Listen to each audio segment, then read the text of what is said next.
In this video, I'm going to show you how to find Creative Commons videos on YouTube. Let's launch the Google Chrome web browser. Open YouTube from here.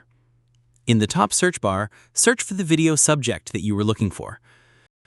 Below the profile icon, click on Filter. A pop-up should appear on your display. In the Features tab, click on Creative Commons. After you click on it, the window should refresh automatically. Now, all of the videos that are appearing are Creative Commons, or regarded as Creative Commons.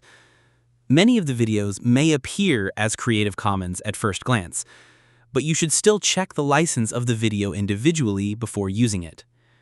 To check the video's license, click on the video, expand the description of the video by clicking More. Now, scroll down to the end of the description.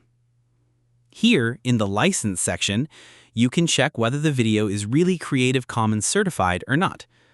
Following these steps, you can find Creative Commons videos easily.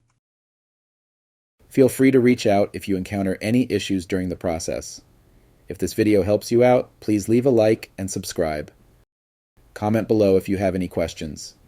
If you need further assistance, consider hiring a professional using the link in this video below.